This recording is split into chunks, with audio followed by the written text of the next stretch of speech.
হলদিয়ার বিধায়ক তাপসী মণ্ডল দাবি করছেন বিজেপি ছেড়ে তৃণমূলে যোগ দেওয়ার নেপথ্যে বিজেপির বিভাজনের রাজনীতি মূল কারণ। প্রগতিশীল এই বাংলার মাটিতে যেভাবে বিভাজনের রাজনীতি চলছে, আমরা দেখছি যে সেই বিভাজনের রাজনীতি বাংলার মানুষ প্রত্যাখ্যান করেছে। পাল্টা অনেকেরই প্রশ্ন, বিজেপি তার জন্ম থেকে শুরু করে আজ অবধি তারা তো কট্টর হিন্দুত্বের রাজনীতির পথেই হেঁটেছে। আজ বিজেপি নতুন এমন কি করলো যে তাপসী মণ্ডল চমকে উঠলেন? 2020 সালে তিনি যখন বিজেপিতে যোগ দেন তখন তিনি জানতেন না বিজেপি কি ধরনের রাজনীতি করে, নাকি তাপসী মণ্ডলের দলবদলের পেছনে অন্যতম প্রধান কারণ তমলুকের বিজেপি সাংসদ অভিজিৎ গঙ্গোপাধ্যায়ের সঙ্গে বিবাদ? সম্প্রতি যা চরম আকার নেয়। 16 ফেব্রুয়ারি হলদিয়ায় আরএসএস এর শ্রমিক সংগঠন ভারতীয় মজদুর সংঘের একটি সভা ছিল, যেখানে আমন্ত্রণই জানানো হয়নি ভারতীয় জনতা মজদুর সেল বা বিজেএমসি নামে একটি পৃথক শ্রমিক সংগঠনকে, যে সংগঠনটি তৈরি হয়েছিল বিধায়ক তাপসী মণ্ডলের উদ্যোগে। এই নিয়ে বিজেপি সাংসদ অভিজিৎ গঙ্গোপাধ্যায়ের সঙ্গে বিজেপি বিধায়ক তাপসী মণ্ডলের দ্বন্দ্ব চরমে ওঠে। বিএমএস এর উপর যারা নির্ভর করেন তাদেরকে ভেঙে বিজেএমসি নাকি সেখানে নিয়ে চলে যাওয়ার উদ্যোগ নেওয়া হচ্ছে আমাদেরই দলের দু একজন নেতৃস্থানীয় লোকের উদ্যোগে।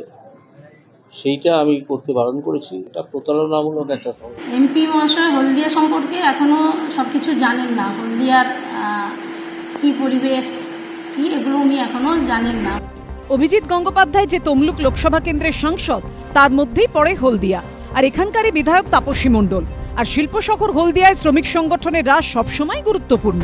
তাই অভিজিৎ গঙ্গোপাধ্যায়ের সঙ্গে বিবাদী কি তাপসী মণ্ডলের বিজেপি ছাড়ার অন্যতম কারণ? কিছু জঞ্জালের গালায় গেছে, ভাগাড়ে গেছে। ওনারা বিজেপিতে যে দুর্নীতি এবং দুর্বৃত্তপনা চালাচ্ছিলেন আমি বহুদিন নজর রেখেছিলাম, এবং আমাদের অন্য যারা সংগঠনে আছেন, যারা সৎ মানুষ, দরিদ্র, মানে বড় লোক নয়, সাধারণ মধ্যবিত্ত, অথচ একটা সৎ জীবন যাপন করেন, রাজনীতিটাও করেন, তারাও নজর রেখেছিলেন।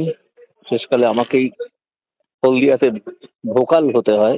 ট্রেড ইউনিয়নের নাম করে দুর্নীতি, আর্থিক তছরূপ, চাকরি করে দেবো বলে পয়সা নেওয়া, মামলা উইথড্র করে মালিক পক্ষের থেকে টাকা নিয়ে নেওয়া, এইসব কাজ সম্পূর্ণ বন্ধ করার ব্যবস্থা করা হয়।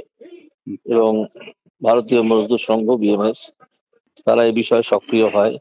দেখুন, অভিজিৎ গাঙ্গুলিকে এমপি হিসেবে প্রার্থী করেছেন শুভেন্দুবাবু, বা পার্টি দিয়েছেন জানি না কেন। তমলুক লোকসভা কেন্দ্রে ওনাকে বাইরে থেকে নিয়ে যাওয়া হয়েছে। তাই ওখান থেকে বাইরে থেকে গিয়ে সরাসরি এলাকার মানুষের সঙ্গে, বিধায়কের সঙ্গে, জেলা প্রেসিডেন্ট বা অন্যান্য কার্যকর্তাদের সঙ্গে বিরোধে জড়িয়ে পড়া, সেটা তার স্বাভাবিক পরিবেশ নয়। তাই তাকে ইনসিস্ট করা হয়েছে, তাকে সামনে রেখেই আমি মনে করি তার মধ্য থেকেই একটা প্রতিদ্বন্দ্বিতা তৈরি করার জায়গা এবং আমাকে কোণঠাসা করার জায়গা তৈরি করা হয়েছিল। এটাই হচ্ছে বাস্তব।